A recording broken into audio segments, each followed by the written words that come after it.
Let's turn now to Juan Zarate, CBS News senior national security analyst, former National Security Council member. Juan, what is your take on some of the developments we are just now learning about, including the fact that Omar Mateen actually called 911 in the midst of this attack and pledged his allegiance to ISIS? Well, Elaine, I think there are three data points that are interesting that have developed over the last couple of hours.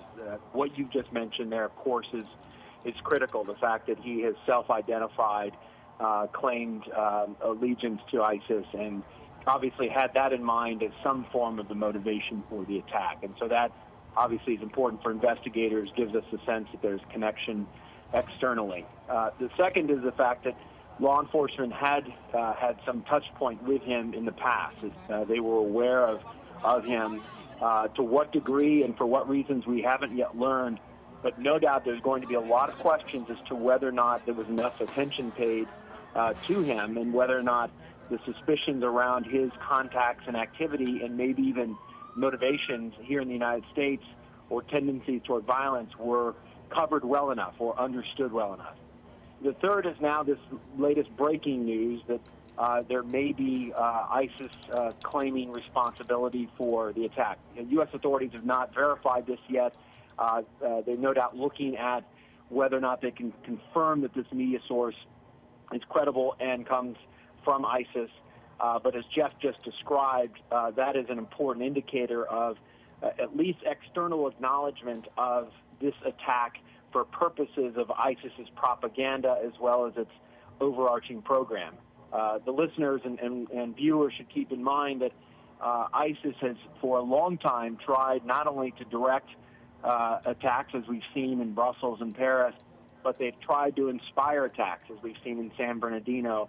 And the question here is whether or not the perpetrator actually was directed, had support perhaps even from others in the United States or elsewhere, or simply took this agenda, this violent agenda, and decided to act on his own. And so from my perspective, Elaine, those three data points are very important because it does suggest something deeper here than just an individual waking up one day deciding to be violent.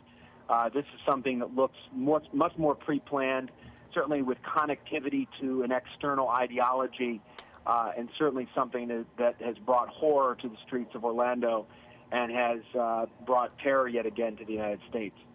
Juan, is there anything that immediately comes to mind when you look at the time frame of this, when this attack took place, any particular thing that might stand out or strike you about how it was that this attack was carried out, anything that appears different from other attacks that are similar to this one, but anything at all like that one, based on your experience and based on what we know about the Islamic State?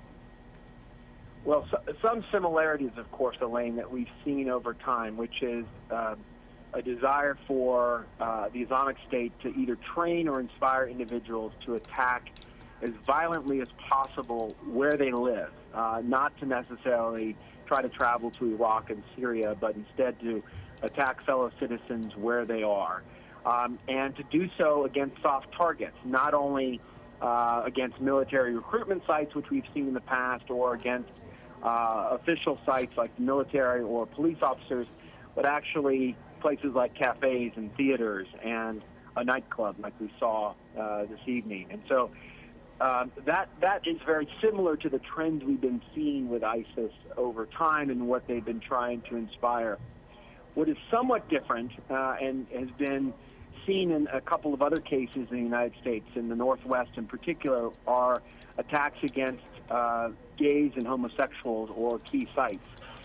And one thing that's interesting here, Elaine, and no doubt we'll look at more closely in the coming days, will be whether or not this arrest that happened in Southern California, that seems to have been an individual trying to target the gay pride parade, has any ties to this attack.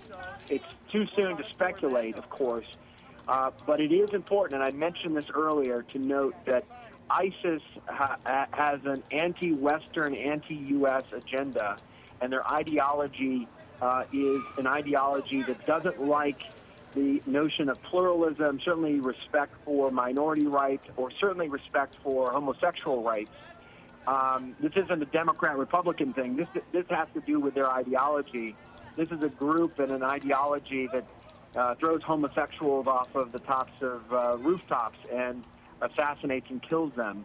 And so that is something altogether different from the general scope of attacks we've seen in the past, and no doubt will garner more attention in the coming days.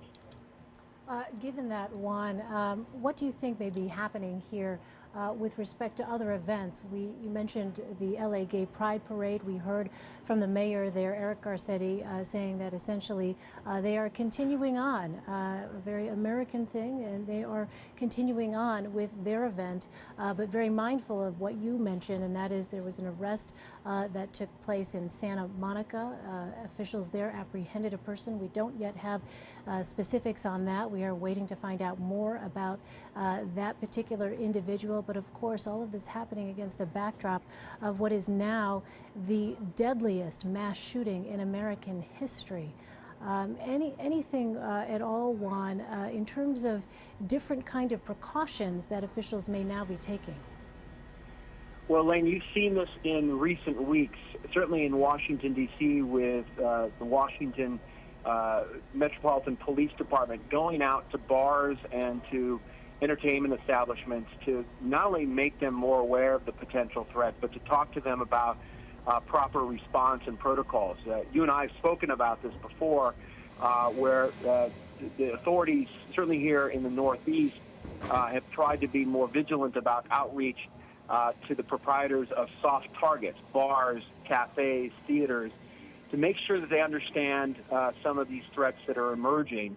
And I think that is an important signal that it's not just in major cities, but it's in cities like Orlando, places where there are many soft targets where people congregate. The reality in the 21st century is that global terrorist groups and those motivated by their ideology will try to hit those kinds of targets. It makes it very difficult to defend against it, of course, but it means that we have to be more vigilant and certainly have to do as much as possible to prevent these attacks before they occur, because you can't secure every soft target in the country, and we certainly don't want to lock down the country and undermine our freedoms and fundamental liberties. All right, Juan Zarate, CBS News Senior National Security Analyst, thank you so much for your insight.